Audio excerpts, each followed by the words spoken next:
Patuloy na nagbibigay serbisyo. Pag-asa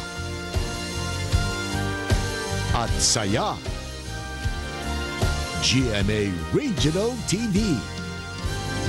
Kapuso ng bawat Pilipino.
This is GMA Regional TV Weekend News.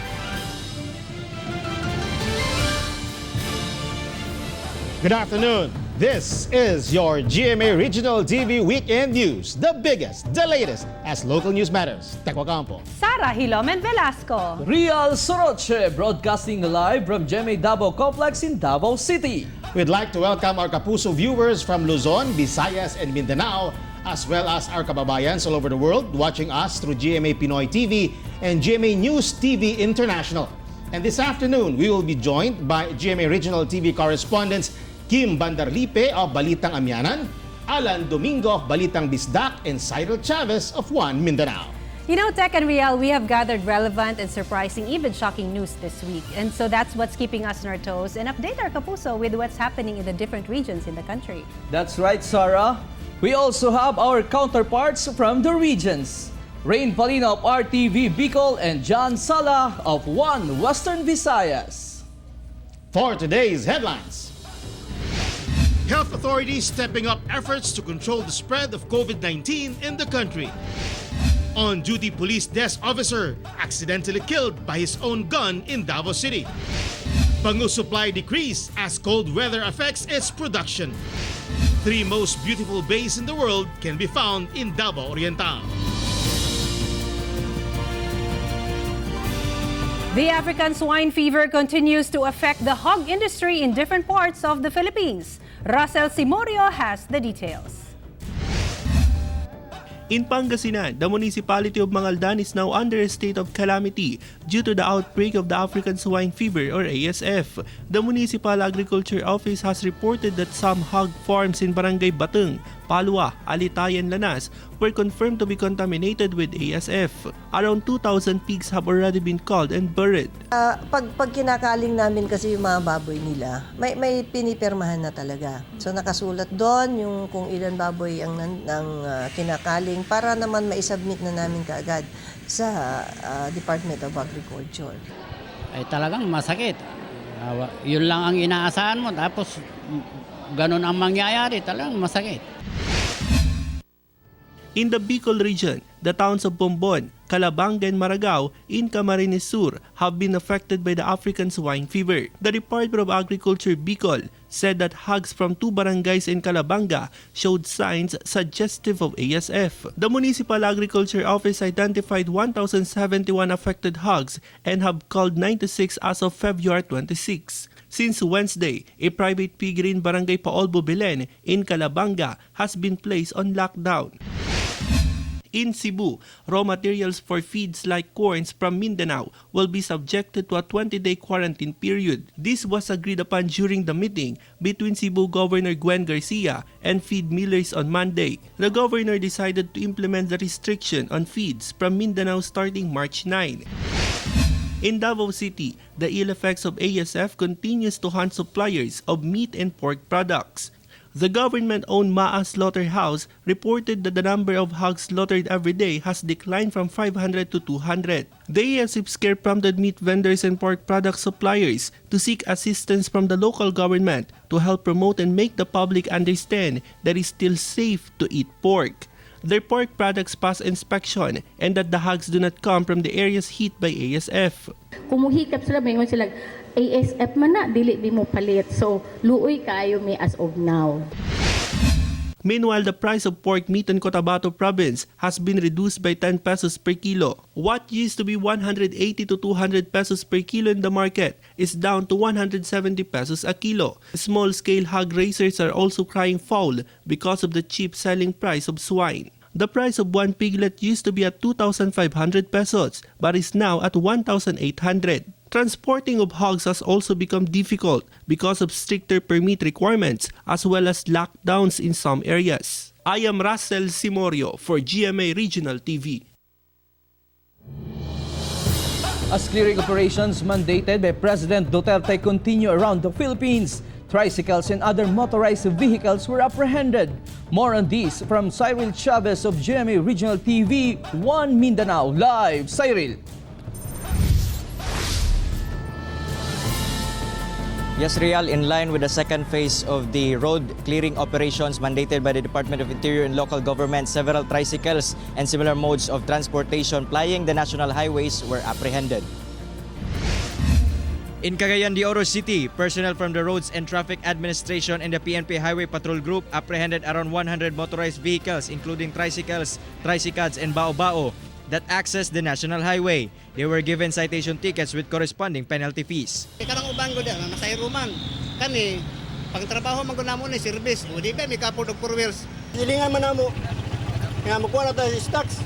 Wala man koy pasayro, wala koy ano. The apprehension of motorized vehicles along the highways is in line with the second phase of the road clearing operations mandated by the national government to address the increasing number of vehicular accidents involving motorized vehicles plying the fast lanes of the highways. In Mandaue City, Cebu, Mayor Jonas Cortez met with the members of the newly created Tricycle Task Force to prepare those who will be affected by the mandate. Some tricycles currently traverse the city's highways such as ML Quezon Avenue.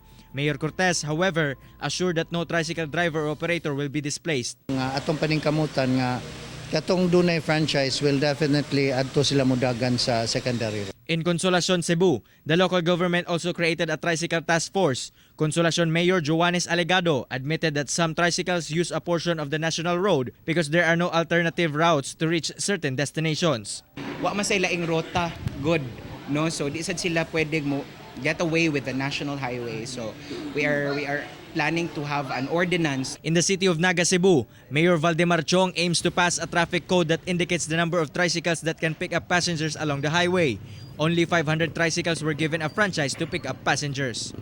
Kana sang sa agianan, amo na sa nang naana sa may traffic code nga, amo na sa nang gihapsay daan before the circular came out from the ILG. Meanwhile, tricycle associations in Iloilo City are worried that the mandate will affect their livelihood. They are asking the city to give them a portion in National Highway where they can be allowed to pass. Kung pwede matagaan kami sa isa ka lane lang sa National Road nga makaagi kami. Iti in every roll may exception mo na mo. Kabataan, opera man lang ng bayad nila. Sa maski sa sinintimos lamang, makabulig-bulig man sa amon sa mga estudyante.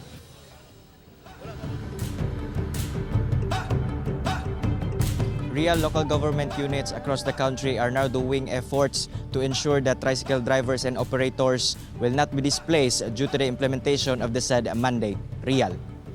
Thank you, Cyril Chavez. A desk officer of the San Pedro Police Station in Davao City was found dead while on duty. Investigation revealed that the policeman accidentally shot himself. Our Jill Relator has the details. The body of Police Staff Sergeant Renante Mercado was found in a pool of blood on the floor inside the San Pedro Police Station in Davao City. The policeman was on duty at the time at the complaints desk. Staff Sergeant Mercado died on the spot after he accidentally shot himself with his service-issued 9mm firearm. Witnesses say A few minutes after his dinner was served, a gunshot was heard. Siguro wala mahapsay pagkabutang ang rig, so gitanggal niya ang iyang firearm sunod sa rig. Mo na to na lunggan na nakaplaga na nila pagbuto. It was Mercado's first day of duty at the San Pedro Police Station after completing training for a possible promotion. Hindi rin po natin naiiwasan na meron po talagang accidental discharge of firearm na nangyayari. Mercado was the third police victim who died from accidental firing since 2018. The Davao City Police Office has extended their assistance to Sergeant Mercado's family. Davao City Police Director Colonel Kirby John Kraft immediately directed all police personnel to undergo a refresher course on gun safety and firearms proficiency. A request was made to the city government of Davao for the procurement of more or less 20,000 live ammunition monthly to be used for the simulation diagnostic firing at the Davao City Police Office firing range.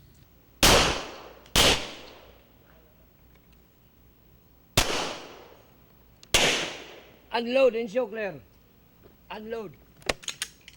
Lahat naman ng request namin ay ina-approve ng City Hall. Basta for the good of the Davao City lang. The DCPO is presently conducting the same refresher course with 50 personnel every month. Together with cameraman Jojo Solarte, I am Origil Relator for GMA Regional TV. This is GMA Regional TV Weekend News. This is GMA Regional TV Weekend News.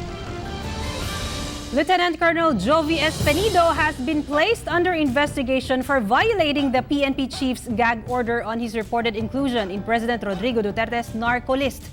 John Sala of One Western Visayas tells us more in this report live. John.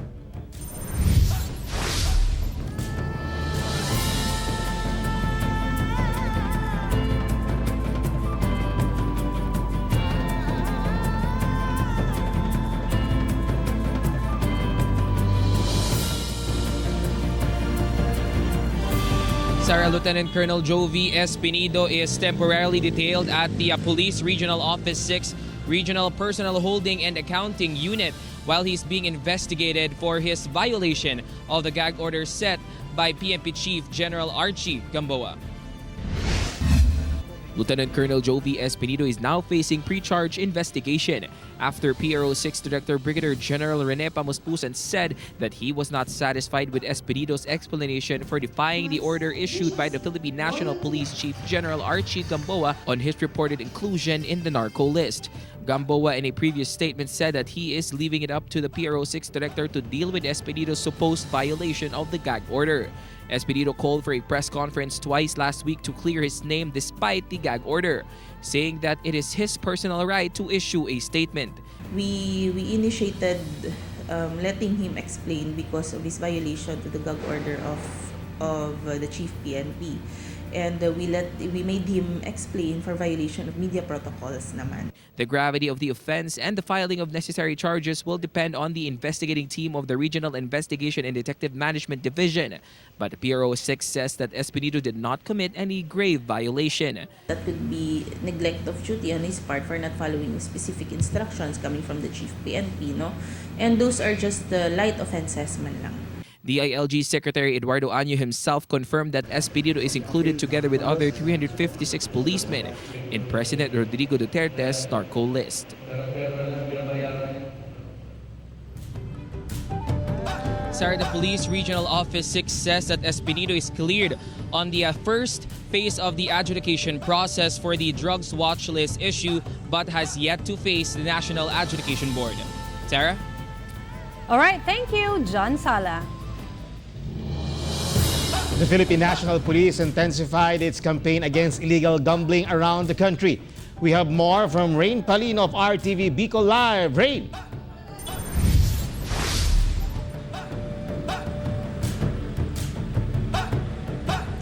The said campaign against illegal gambling does not excuse police officers and officials, as well as the PNP strictly implements the one strike and no take policies.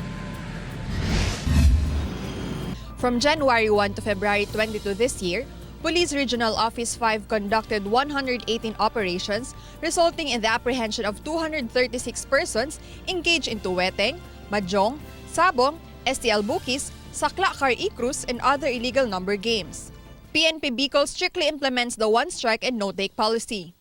Kami po ay binabawalan na tumanggap ng kahit na ano na napakalaki ang halaga. Siguro po kung gift lang, tipong token lang, yan po pwede po yan. Yan po ang nakasaad sa batas. Just this week in Calabanga, Camarines Sur, 2 persons were apprehended in an anti-illegal gambling operation.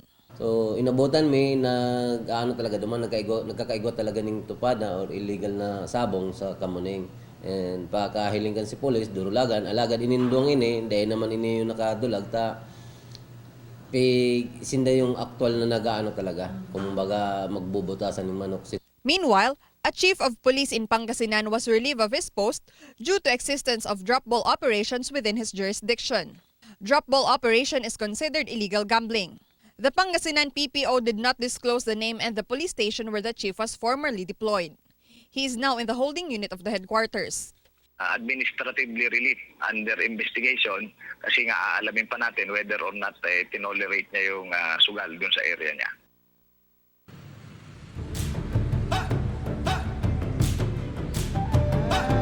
Tech authorities advise the public to refrain from engaging into any form of illegal gambling.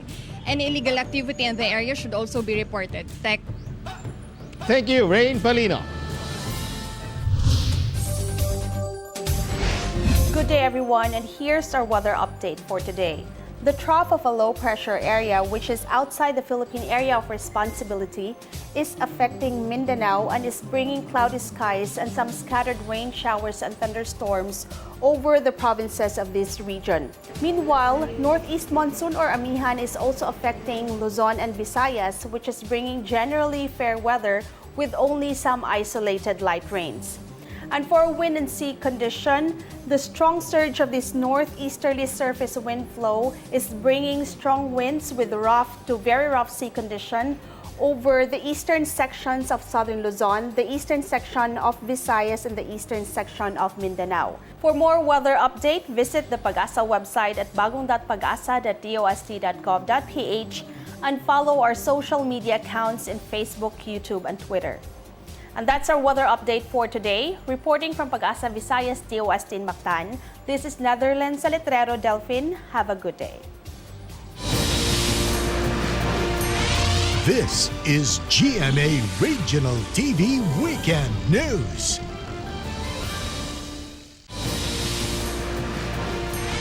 This is GMA Regional TV Weekend News. In Dagupan City, there is a shortage in the supply of its famous bangus due to cold weather conditions. We have more on this from Kim Bandalipe of Balitang Amyanan Live. Kim.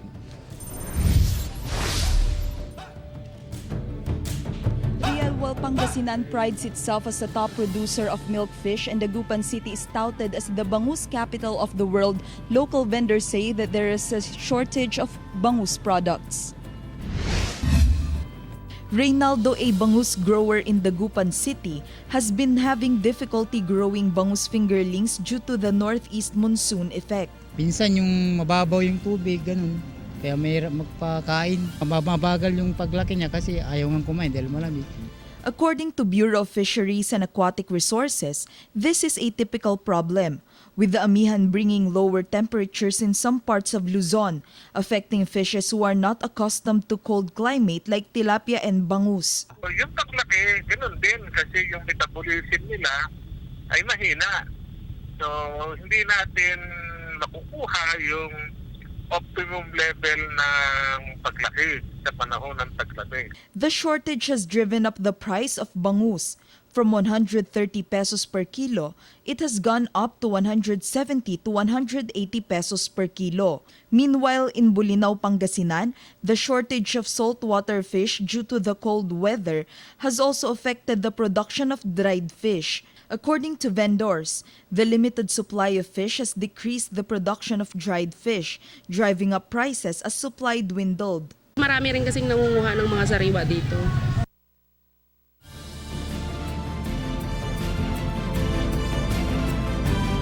Real authorities say that climate change is affecting the production of bangus. Some owners of bangus hatchery in Dagupan City say they are having a hard time to meet their production targets due to the shortage. Real?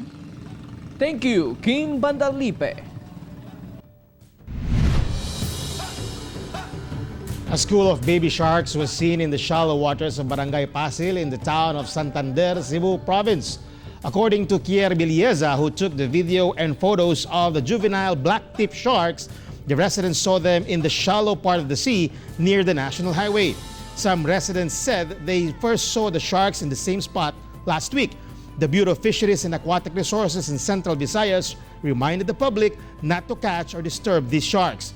According to the Cebu Provincial Fishery Office, the emergence of black-tip sharks is a normal phenomenon because they are looking for small fish as food. This is GMA Regional TV Weekend News.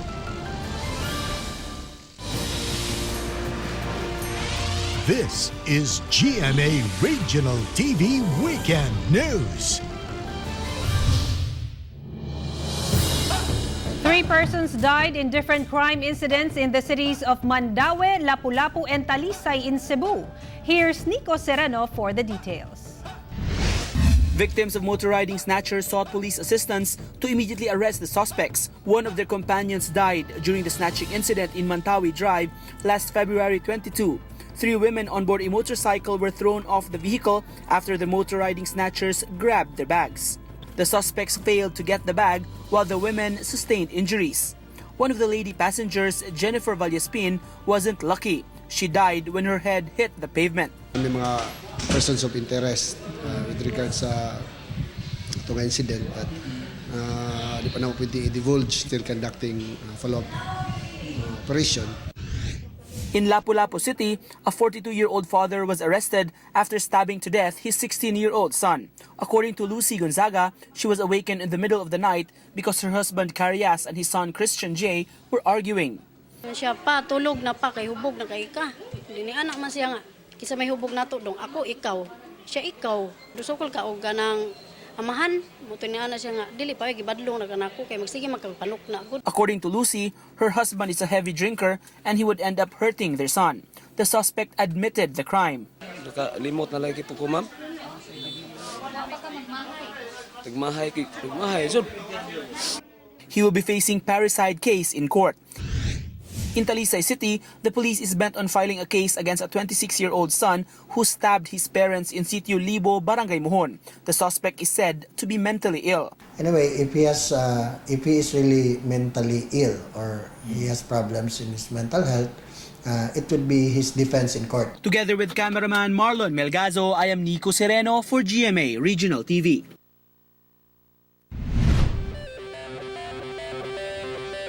Three bays in Mati City, Davao Oriental have been officially included in the list of the most beautiful bays in the world. We have this report from Sheila Vergara Rubio. The Mati City local government announced that Bojada Bay, Mayo Bay, and Balete Bay has been included in the prestigious list of most beautiful bays in the world. Na-discover lang nila na naapaday duha ka bay na dool ra, same city, so giapil na lang nila kay nindot po daw kayo. Tishorna said that the inclusion of the 3 bays is a testimony to the beauty of the waters of Mati. To preserve and protect these rare features is now the challenge of the local government. With the inclusion in the list of most beautiful bays in the world, more tourists are expected to visit Mati. The city is now preparing for its summer fun activities and is also considering to resume events which were cancelled due to the COVID-19 scare. We are contemplating on continuing with that. Pero inaantay lang namin yung talagang guidelines from the DOH and DOT kung paano yung parang IRR or something to that effect na. So yun yung inaantay namin. Together with cameraman Leo Arcajes, I am Sheila Vergara Rubio for GMA Regional TV. This is GMA Regional TV Weekend News. This is GMA Regional TV Weekend News. A Pinoy swimmer has given us pride once again. Let's get to know him from Alan Domingo of RTV Balitang Bisdak Live. Alan. Yes, Sarah, for the 9th time, the only Pinoy aquaman set another record after crossing the Sibugay Bay in Zamboanga, Sibugay last February 23. Ipil Zamboanga Sibugay, or the swim, is a part of a series of activities in observance of the 19th founding anniversary of Zamboanga Sibugay. The environmental lawyer triathlete Ingemar Macarin, known as the Pinoy Aquaman, swam the 2.7-kilometer distance of Buluan Island to Buluan Port in mainland Ipil in just an hour. Buluan Island is a tourist attraction in the province. Macarin was accompanied by 15 other athletes and youth swimmers from Zamboanga City and Zamboanga, Sibugay. Kami nakasama si Aquaman. A little bit strong current and of course the waves. But so far the swim was good. Ang focus ngayon ng Philippine sports, gusto naming mag-focus doon sa mga individual weight category Olympic sports, no? Sarah, the Pinoy Aquaman's endeavor will definitely encourage or inspire other people to do the same thing as he did. Sarah. That's right. Thank you, Alan Domingo. Mga kapuso, starting Monday, there will be some changes in the schedule of our GMA Telebabad shows. The new GMA Telebabad lineup starts after the most trusted and credible newscast, 24 Oras. The Philippine adaptation of Descendants of the Sun comes next, to be followed by the much talk about a frenemy story of Anak ni Waray versus Anak ni Biday. Then, the family drama Love of My Life and K-drama Angels List Mission will cap our evening. So don't miss this exciting GMA Telebabad shows every night only on GMA. We would like to thank everyone from around the Philippines as well as our kapuso abroad for watching today's episode. You can watch this episode and more on GMA Regional TV's official YouTube channel. Just click the subscribe button to get the hottest news from the region. That was the biggest and the latest news from the regions. Thank you for joining us, and from all of us here in Mindanao. This has been GMA Regional TV Weekend News, where local news matters. Happy weekend!